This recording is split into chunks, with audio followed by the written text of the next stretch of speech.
नमस्कार बच्चों, बहुत बहुत स्वागत है आप लोगों का इस दूसरे वीडियो में। पाठ 2 सीख वाली इस पाठ के दूसरे वीडियो में आप लोगों का स्वागत है। जैसा कि हम लोग पिछले वीडियो में पेज नंबर 3 का अध्ययन किया, लेकिन अभी इसमें एक पैराग्राफ नीचे का बाकी है। वीडियो बड़ा हो रहा था इसलिए हमने बंद कर दिया। तो आइए आज हम लोग इसके आगे से पढ़ना शुरू करते हैं। तो अभी हम लोग यहाँ तक पढ़े कि ताई का स्वभाव कैसा था, ताई का डील डोल रूप रंग कैसा था, ताई कहाँ से ब्याह कराई, ताई के ससुराल के गांव का नाम क्या था, ताई के पति का नाम क्या था, ये सब चीज़ों की जानकारी हम लोगों को हो गई। बच्चे किस तरह ताई से दूर भागते, पास पड़ोस के लोग भी हमेशा दूर दूर ही रहते, क्यों रहते, ये सारी चीज़ों की जानकारी हम लोग कर लिए। अब आगे हम लोग पढ़ रहे हैं। यहाँ पर आप लोग देख रहे हैं, डर तो शुरू में नीना को भी उनसे लगता था। नीना एक बच्ची का नाम है, छोटी सी बच्ची। तो पहले तो नीना भी ताई से बहुत डरती थी। नानी के कहने पर कभी कभी सींक वाली ताई से लस्सी लेने चली जाती। अब नीना जो अपनी नानी के पास रहती थी, तो नानी कहती कि जाओ सींक वाली से, ताई से जाकर लस्सी ले आओ। तो कभी कभी नानी के कहने पर नीना ताई के पास आती लस्सी लेने। सींक वाली ताई कभी तो उसे बेबात घुड़क देती और कभी प्यार से बिठाकर बातें करने लगती। और सींक वाली ताई कभी नीना को बिना बात के ही बेबात घुड़क देती थी और कभी कभी प्यार से बिठाकर बातें करती और कहती, आ बैठ, तनिक मक्खन निकाल कर अभी लस्सी देती हूँ। तो कभी कभी बिना बात के ही घुड़क देती है और कभी कभी कहती है, आ नीना बैठ, और अभी मक्खन निकाल लेती हूँ तो फिर तुम्हें लस्सी देती हूँ। नीना डरते डरते बैठ जाती और सींक वाली ताई को मक्खन निकालते देखती रहती। बीच बीच में वो अपने स्कूल या नानी की कोई बात छेड़ देती, तो नीना डरती रहती और ताई को मक्खन निकालते देखती रहती और बीच बीच में अपने स्कूल की या मक्खन की तमाम इधर उधर की बातें करती रहती। सींक वाली ताई को उसकी बातें अच्छी लगती, पूछती, तुझे मक्खन अच्छा लगता है ना, ले खा, और कटोरी में ढेर सारा मक्खन डालकर सामने रख देती। कभी कभी वे चूल्हे के पास बिठाकर बातें करती जाती और तवे से उतार कर मक्के की गर्म रोटी खिलाती, ऊपर ढेर सारा मक्खन। और जो सींक वाली ताई कभी कभी नीना को बिठा करके मक्खन खिलाती, कभी चूल्हे से गरम गरम रोटियां उतार कर मक्के की रोटी उस पर ढेर सारा मक्खन लगाकर नीना को खिलाती। नीना का जी खुश हो जाता, जी यानी मन, नीना का मन खूब खुश हो जाता। हालांकि जाने क्या बात थी कि सींक वाली ताई के इतना प्यार जताने पर भी वह अंदर ही अंदर डरी सी रहती, लेकिन फिर भी उसके अंदर का डर नहीं गया था। अभी भी ताई इतना प्यार जताती थी, लेकिन फिर भी उसके अंदर का डर वैसा ही बना रहता था। लगता बस अभी सींक वाली ताई सुर बदलने वाली हैं और फिर ऐसे कड़वे बोल सुनाएंगी कि रोते रोते भाग जाना पड़ेगा। यानी नीना बार बार मन में यही सोचती रहती, ताई भले ही प्यार से बातें कर रही हूँ, अभी थोड़ी देर में इनका सुर बदल जाएगा, इनका स्वभाव बदल जाएगा, अभी कड़वी बातें सुनाने लगेंगी और मुझे भाग जाना पड़ेगा। ऐसा वो मन में सोचती रहती थी। मगर आश्चर्य, सींक वाली ताई नीना से कभी नाराज़ नहीं होती थी। लेकिन आश्चर्य की बात यह थी कि सींक वाली ताई नीना से कभी नाराज़ नहीं होती थी। कभी कभार रूखा भले ही बोल दें, पर डांटा कभी नहीं। सच तो यह है कि नीना उन्हें अच्छी लगने लगी थी, और सच्चाई यह थी कि नीना भी ताई को बड़ी अच्छी लगने लगी थी। शायद इसलिए ही कि नीना की भोली बातें सींक वाली ताई के कठोर दिल को पिघलाकर मुलायम मक्खन सा बना देती थी। यानी नीना जो भोली भाली बातें करती थी, छोटे छोटे बच्चों जैसी बातें करती थी, उससे सींक वाली ताई का जो कठोर हृदय था वो भी पिघल कर मुलायम मक्खन जैसा बन जाता था। नीना उनसे कहती, ताई कहानी सुनाओ ना। तो कभी कभी नीना कहती, ताई कहानी सुनाओ। तो ऐसा संबंध नीना और ताई का था। तो ज़रा यहाँ पर हम लोग थोड़ा सा समझ भी लेते हैं।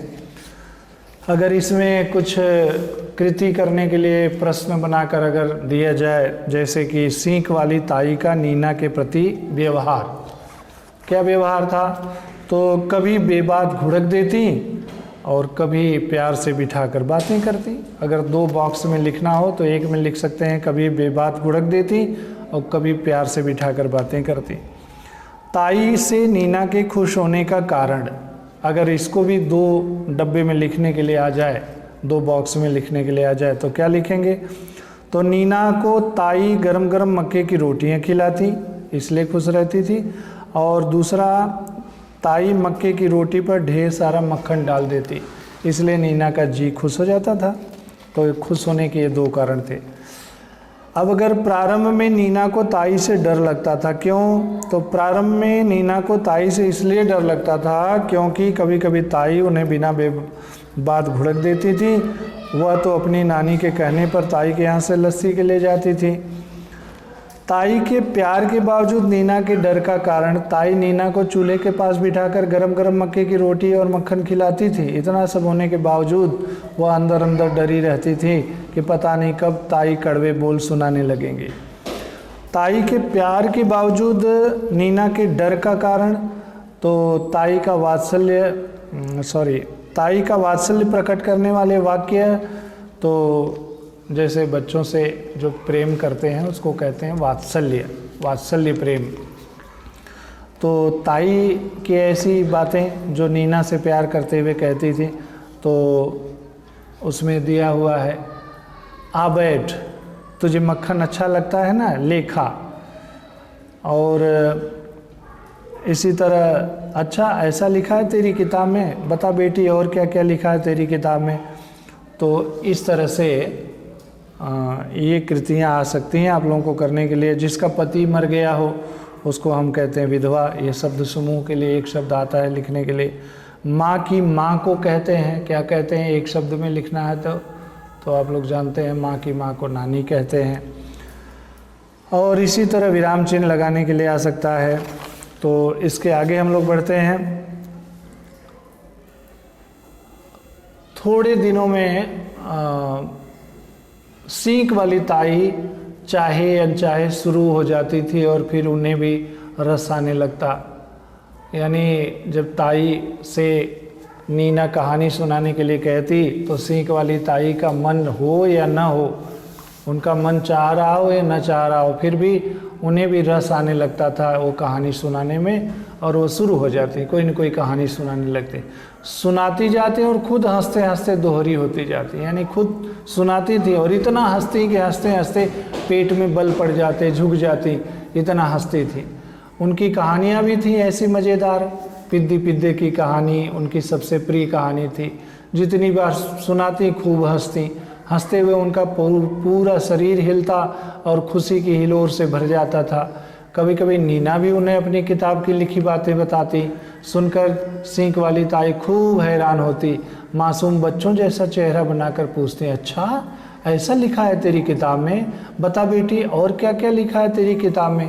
तो इस तरह से नीना के साथ वह प्यार जताती, वात्सल्य भरे शब्दों में बातें करती, नीना को कहानी सुनाती, नीना की किताबों की बातें सुनती।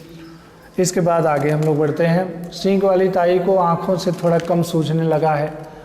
यह अभी सबसे पहले नीना को ही महसूस हुआ। सूझने लगना मतलब बच्चों दिखाई देना, कम सूझने लगना यानी कम दिखाई देना। तो यह भी सबसे पहले नीना को ही महसूस हुआ यह कि एक बार नीना को घी बूरा खिलाने के लिए रोक लिया ताई ने। नीना घर पर आई थी और ताई ने कहा कि रुक, तुझे घी बूरा खिलाते हैं। बूरा क्या होता है बच्चों?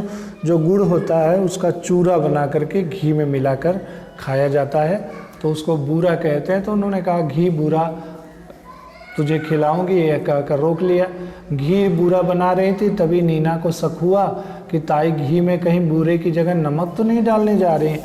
और नीना को लगा कि ताई बूरे की जगह घी में नमक डालने जा रही थी। तो देखा तो टोका, क्या कर रही हो ताई, ये बूरा नहीं है नमक है। तो नीना ने टोका तो सींग वाली ताई शर्मिंदा हो गई, कहने लगी क्या करूं बेटी, आँख से कुछ सूझता ही नहीं। अच्छा हुआ जो तूने देख लिया। कहते कहते उनका चेहरा थोड़ा रुआंसा हो गया। गांव में उनसे हमदर्दी कोई नहीं रखता था, तो भला वे अपना दुख किससे कहती। तो इस तरह से वो थोड़ी दुखी हो गई, रुआसी हो गई, कहने लगी मुझसे कोई हमदर्दी तो रखता नहीं, किससे मैं अपना दुखड़ा सुनाऊं। नीना बोली ताई कहो तो मैं नानी से थोड़ा सा काजल ले आऊं, तो मेरी नानी बहुत अच्छा काजल बनाती है, शायद उससे आपकी आंखें ठीक हो जाएं। तो ताई ने कहा अच्छा ऐसा काजल है उनके पास, एक बार सुना तो था, पता नहीं किसने कहा था, पर तेरी नानी देंगी मुझे। तो ताई ने कहा कि हाँ एक बार किसी ने कहा था कि वो काजल बहुत अच्छा बनाती हैं, लेकिन क्या तेरी नानी मुझे वो काजल देंगी? देगी क्यों नहीं? अरे ताई वो तो बहुत गुण गाती रहती हैं आपके, कहती हैं सीख वाली ताई की ज़ुबान भले ही कड़वी हो पर दिल की बहुत अच्छी हैं, गांव में उन जैसी भली और मेहनती औरत और कोई नहीं है। नीना ने उत्साह से कहा। तो नीना कहने लगी देंगी क्यों नहीं, वो तो आपकी बहुत गुण गाती हैं, बड़ी तारीफ़ करती हैं आपकी, और क्यों नहीं देंगी? तो ऐसा कहकर बताने लगी कि नानी ताई के बारे में क्या कहती हैं। तो अच्छा ऐसा कहा तेरी नानी ने, ऐसा सच्ची कहा ताई? नीना ने कहा सच्ची कहा ताई। कहकर उसी समय नीना दौड़ी दौड़ी गई और नानी से मांगकर काजल की डिबिया ले आई। सींग वाली ताई ने सप्ताह 2 सप्ताह लगाया तो आँख की जलन तो ठीक हो गई, थोड़ा बहुत नज़र भी आने लगा, मगर आँखें पूरी तरह ठीक नहीं हुई। फिर तो नीना पर सींग वाली ताई का प्यार और बढ़ गया। यानी इस तरह नीना नानी से काजल मांग कर लाई। सींग वाली ताई ने 2-3 सप्ताह तक उसे लगाया, थोड़ी जलन ठीक हो गई, कुछ नज़र भी आने लगा। और इस घटना के बाद से नीना पर ताई का प्यार और बढ़ गया। वे नीना को पास बिठाकर घंटों बातें करती, प्यार से खिलाती पिलाती। कभी किसी दिन नीना उनके घर आने से चूक जाती तो डंडा खटखटाते हुए चल पड़ती। किसी तरह खुद को संभालते नीना की नानी के घर जा पहुंचती और प्यार से उसका हाथ पकड़ कर ले आती। कहती नीना तू अपनी किताब भी ले ले, मुझे पढ़कर सुनाना। तो इस तरह से नीना और ताई के बीच में बड़ा गहरा संबंध हो गया। किसी दिन नीना नहीं भी आती तो ताई लकड़ी खटखटाती उसके दरवाजे पहुंच जाती, नीना की नानी के घर पहुंच जाती और हाथ पकड़कर उसे अपने घर ले आती और कहती कि अपनी किताब भी ले ले, मुझे पढ़कर सुनाना, पढ़कर बताना, क्योंकि उसकी भोली भाली बातें उनको बहुत अच्छी लगती थी। नीना अपनी हिंदी की किताब में से उन्हें कभी सबको हंसाने वाले चतुर पीटर की कहानी सुनाती तो कभी प्रेमचंद के 2 बैलों की कहानी सुनाती। सुनकर सींग वाली ताई कुछ देर तो चुप सी रह जाती, फिर एकाएक कह उठती सच्ची कहा भाई, एकदम सच्ची कहा। और फिर खुद भी किसान और पिद्दी चिड़िया का किस्सा छेड़ देती या लोटन कबूतर का किस्सा कहने लगती। नीना और सींग वाली ताई का यह प्यार गाँव के शरारती बच्चों को तो चुभ ही रहा था। बदला लेने के लिए उन्होंने सींग वाली ताई को तंग करना शुरू किया। ताई दिन में सिर्फ 1 दफ़े चूल्हा जलाती थी और एक बार में रोटियां बनाकर पूरे दिन के लिए रख लेती। इसी को लेकर उद्यमी बच्चों ने गाना बनाया। वे चिल्ला चिल्ला कर सींग वाली ताई को जलाने के लिए, चिढ़ाने के लिए, सताने के लिए वो गाना उनके ऊपर गाना बनाकर गाने लगे। तो वो गाना क्या था, सींग वाली ताई खोल दे ढक्कन, खिला दे मक्खन, तू पीना छाछ हम खाएं मक्खन। अब ये गाना सुनकर सींग वाली ताई को गुस्सा आता। ताई को शरारती बच्चों की इस हरकत से गुस्सा तो बहुत आता, पर सब्र कर जाती। बच्चों को भी पता था कि ताई को अब ज़्यादा दिखाई नहीं पड़ता, तेज़ी से चल फिर नहीं सकती, तो फिर डर किस बात की, वो लोग का डर नहीं था उनको। पर एक दिन की बात है, बच्चों ने कुछ ज़्यादा ही चिढ़ा दिया तो ताई अपना गुस्सा काबू नहीं कर पाई, लाठी लेकर उनके पीछे पीछे दौड़ पड़ी। पर अभी कुछ ही आगे गई थी कि एक गड्ढे में उनका पैर पड़ा, लाठी दूर जा गिरी और ताई बुरी तरह लड़खड़ा कर ज़मीन पर आ गिरी। सिर से खून निकलने लगा, एक पैर भी बुरी तरह मुड़ गया और ताई हाय हाय कर रही थी। उन्होंने खुद उठने की 2-1 बार कोशिश की पर लाचार थीं। बच्चे दूर से देख रहे थे पर पास आने की उनकी हिम्मत नहीं हुई। आखिर गोलू और भीमा ने किसी तरह आगे आकर उन्हें सहारा दिया और उन्हें घर के अंदर ले गए। तो इस तरह एक बार की घटना हुई, बच्चे कुछ ज़्यादा चिढ़ा दिए, ताई लाठी लेकर उनकी तरफ दौड़ी, अचानक गड्ढे में उनका पैर पड़ गया और वह गिर पड़ी, लाठी दूर जा गिरी, सिर फट गया, सिर से खून बहने लगा, पैर में मोच आ गई और ये देखकर बच्चों की हिम्मत उनके पास आने की नहीं हुई, लेकिन फिर भी हिम्मत करके गोलू और भीमा आगे आए, उन्हें सहारा देकर उनके घर के अंदर ले गए। तो इतना अगर कुछ एक कृति करने के लिए आ जाए तो इसमें हम लोग थोड़ा सा देख लेते हैं कि बच्चों के अधिक चिढ़ाने का परिणाम क्या परिणाम हुआ।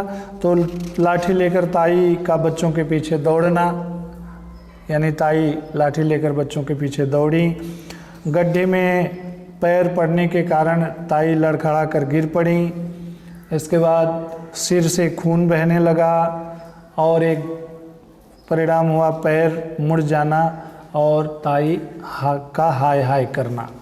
इस तरह से लिख सकते हैं। इसी तरह और एक प्रश्न बना सकते हैं, बच्चे दूर से यह देख रहे थे, इस वाक्य से होने वाला बोध। बच्चे दूर से देख रहे थे, पास क्यों नहीं आए, नज़दीक क्यों नहीं आए। तो सींग वाली ताई दबंग स्वभाव की महिला थी, उनके आसपास पड़ोस के सब बच्चे डरते थे, उनसे डरते थे। उस दिन बच्चों ने ताई को कुछ ज़्यादा ही चिढ़ा दिया। ताई का पैर एक गड्ढे में पड़ा, वे लड़खड़ा कर गिर पड़ी, सिर में चोट लग गई। उस समय बच्चे ताई को दूर से देख रहे थे। इस वाक्य से ये बोध होता है कि बच्चे अपराध बोध तथा डर के कारण ताई के पास नहीं आ रहे थे। बच्चों देखो, ताई गिरकर हाय हाय कर रही थी तो वो देख रहे थे इनकी तरफ, उनके अंदर भी करुणा आ रही थी, उनके अंदर भी ताई के प्रति प्रेम हो रहा था, जग रहा था, लेकिन पास नहीं आ रहे थे क्योंकि वह ताई से डर रहे थे। ताई को अंदर ले जाने वाले बच्चों के नाम तो आप लोग देख रहे हैं, गोलू और भीमा। युग्म शब्द ढूंढ कर लिखिए तो पीछे पीछे 2 1 हाय हाय, जिसमें शब्द युग्म लगा, शब्द युग्म जिसके बीच में वह संयोजक चिन्ह लगा हो, वो दोनों शब्द होते हैं। इसी तरह प्रत्यय अलग करिए, लड़खड़ाहट में लड़खड़ाना में हट जोड़ दिए हैं तो लड़खड़ाहट, कड़वा में आहट जोड़ दिए हैं तो कड़वाहट। ये इससे प्रश्न बन सकते हैं, इसके ये उत्तर हो सकते हैं। गुस्से पर काबू रखना, इस विषय पर अपने विचार लिखिए, ऐसा स्वमत में आ सकता है। तो गुस्सा व्यक्ति का एक मनोभाव है, गुस्सा व्यक्ति का विवेक नष्ट कर देता है। विवेक नष्ट हो जाने से उचित अनुचित पर विचार करने की क्षमता नष्ट हो जाती है। बच्चों के चिढ़ाने पर ताई का क्रोध बढ़ गया, ताई भूल गई कि वह 70 साल की वृद्धा है, लाठी टेकते बड़बड़ाते बच्चों के पीछे दौड़ पड़ी। क्रोध में उन्हें कुछ सूझा नहीं, एक गड्ढे में उनका पैर पड़ा, वह गिर पड़ी। यह सलाह बहुत उचित है कि सामयिक है कि हमें अपने गुस्से पर काबू रखना चाहिए, नहीं तो अपना ही नुकसान होता है। तो इस तरह से आगे बच्चों एक और पैराग्राफ रह गया है, इसको हम लोग पढ़ लेते हैं, आज ये ख़त्म हो जाएगा। तो नीना ने सुना तो दौड़ी दौड़ी घर गई, नानी को बुला लाई। नानी और नीना दोनों ने बड़े प्यार से सींग वाली ताई को अपने घर ले गए। पूरे महीने तक नीना अपनी नानी की मदद से सींग वाली ताई की खूब सेवा करती रही। उन्हें हल्दी मिला दूध पिलाया, सिर पैर पर हल्दी तेल लगाकर पट्टियाँ बांधी। सींग वाली ताई के मुख से नीना के लिए लगातार आशीर्वाद निकलते रहते। उनकी कड़वाहट न जाने कहाँ गायब हो गई थी। यहाँ तक कि जिन बच्चों के कारण वे गिरी, उनके लिए भी कोई कड़वा शब्द उनके मुंह से नहीं निकला। बच्चे पहले तो दूर दूर डरे डरे से रहे, पर फिर वे भी नीना के साथ मिलकर ताई की सेवा में जुट गए। महीने 1.5 महीने में ये पूरी तरह ठीक हो गई, ताई ठीक हो गई। ताई को नीना और बच्चे ही उन्हें घर छोड़कर आए। अब तो बच्चे हर समय उन्हें घेरे रहते, अपनी किताबों में से पढ़ पढ़ कर उन्हें कहानियाँ सुनाते, महाभारत और रामायण की कथाएं भी सुनाते। सुनकर ताई भी खुश होकर उन्हें दिलचस्प किस्से कहानियाँ सुनाती। कभी किसी अलबेले जादूगर की, कभी पिद्दीपुर की महारानी की। बचपन में सुनी हजारों कहानियाँ सीख वाली ताई को याद थी और उनका खजाना कभी खत्म होने में ही नहीं आता था। उन्हें सुन सुनकर बच्चे हंसते, संग संग ताई भी हंसती। अचरज की बात यह कि नीना की नानी के काजल का असर था कि बच्चों की खिलखिल का सींक वाली ताई की आंखें भी काफ़ी कुछ ठीक हो चली थी। अब सींक वाली ताई कभी कभी कहा करती, अब मैं समझ पाई हूँ कि प्यार लुटाने से ही प्यार मिलता है। नीना मुस्करा कर कहती, ताई जब मैं बड़ी होऊंगी तो सींक वाली ताई की कहानियाँ नाम से तुम्हारी कहानियों की किताब छपवाऊंगी। सुनकर बलैयाँ लेती और ताई लेती थी ताई, और इस तरह मीठी मीठी मोहक हंसी हंसती कि कुछ न पूछो। इतनी सुंदर, इतनी मोहक हंसी हंसती कि कुछ न पूछो। इसमें बच्चों कुछ प्रश्न बन सकते हैं, जैसे कि वे लोग ताई को अपने घर ले गए। कौन ले गया ताई को अपने घर? नीना की नानी और नीना। नीना की नानी और नीना। अगर दो बॉक्स में लिखने के लिए आया तो एक में लिखेंगे नीना की नानी और दूसरे में लिखेंगे नीना। ताई के उपचार के लिए नीना और नानी का प्रयत्न। क्या प्रयत्न उन्होंने किया? तो दोनों ने ताई को हल्दी मिला दूध पिलाया। दोनों ने हल्दी तेल लगाकर पैर में पर पट्टियाँ रखीं। अच्छा, इसके बाद ताई पर बच्चों की सेवा का परिणाम क्या हुआ? ताई पूरी तरह ठीक हो गई। बच्चे उन्हें अपने घर छोड़ आए, उनकी आंखें भी ठीक हो गईं। बच्चों के निकटता और सेवा से ताई का स्वभाव परिवर्तन हुआ। बच्चों के प्रति उनकी नफरत प्यार में बदल गई। परिच्छेद में उल्लिखित पौराणिक ग्रंथों के नाम। इसमें पौराणिक ग्रंथ के नाम आए हैं महाभारत, रामायण। कहानी में प्रयुक्त पात्रों के नामों की सूची बनाओ। तो इसमें कौन कौन से नाम आए हैं कहानी में? तो नीना, नानी, सींक वाली ताई, गोलू, भीमा, ये सब नाम आए हैं। समानार्थी शब्द लिखो। दिलचस्प, दिलचस्प माने होता है बच्चों रोचक, रुचिकर, रोचक। अलबेले, अलबेले का मतलब अनोखे। और शब्द युग में आप लोगों को बताया हूँ, दौड़ी दौड़ी, डरे डरे, दूर दूर, पढ़ पढ़, सुन सुन, ये सब आप लोग इसमें से निकाल सकते हैं। और अब ये आप लोग बड़े आराम से कर सकते हैं क्योंकि मैंने सब कुछ बता दिया। अब यहाँ पर अशुद्ध शब्दों को शुद्ध करके लिखो। अनेक व्यक्तियों ने प्रदर्शनी देखी, तो इसको शुद्ध में लिखेंगे अनेक व्यक्तियों ने प्रदर्शनी देखा। व्यक्ति पुरुष पुल्लिंग है, देखी स्त्रीलिंग में क्रिया हो गई है, तो प्रदर्शनी देखा। मैं बात को हंसी से टाल गया, तो मैं बात हंसी में टाल गया। बात को हंसी में टाल गया, मैं बात हंसी में टाल गया, ऐसा इसका शुद्ध होगा। कल मैंने उसका साथ करा था, कल मैं उसके साथ था। गोपाल जानता है शायद उसका मित्र बीमार है। गोपाल शायद जानता है कि उसका मित्र बीमार है। तो तुम मेरे मित्र हो, मैं आपको खूब जानता हूँ। तुम मेरे मित्र हो, मैं तुमको खूब जानता हूँ। एक जगह तुम और एक जगह आप नहीं चलेगा बच्चों। गत रविवार वह मुंबई जाएगा, तो गत रविवार वह मुंबई गया था। गत भूतकाल में है, बीत गया है, तो जाएगा भविष्य काल में कैसे आएगा? तो गत रविवार वह मुंबई गया था। वहाँ कोई लगभग 1 दर्जन सेब रहे होंगे। अब यहाँ पर लगभग क्यों लिखेंगे? कोई लगभग ये अनिश्चित है, तो अब जबकि यहाँ निश्चित है दर्जन, तो वहाँ लिख सकते हैं वहाँ 1 दर्जन सेब रहे होंगे। तुमने मेरी पुस्तक क्यों नहीं लौटा दी? तो तुमने मेरी पुस्तक क्यों नहीं लौटाई। हिंदी शब्दों को प्रयोग के आधार पर लेखन करना, तो प्रयोग के आधार पर हिंदी शब्दों का लेखन करना। मैं लिखना पढ़ना करने लगा हूँ, तो मैं लिखने पढ़ने लगा हूँ, ये बच्चों। और इसके बाद पर्यायवाची लिखने के लिए है, तो अन्य, भिन्न, इतर, अलग, और, अनुचर, सेवक, चाकर, नौकर, भृत्य, प्रसन्नता, हर्ष, आनंद, खुशी, परितोष।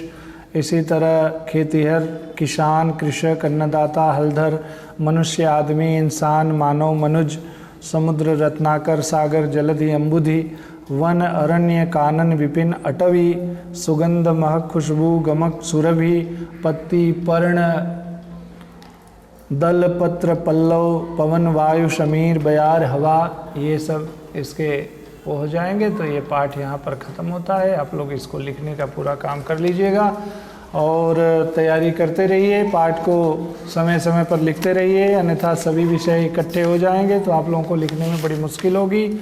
और बाकी अब शेष अगले वीडियो में। आज के लिए बस इतना ही। बहुत बहुत धन्यवाद।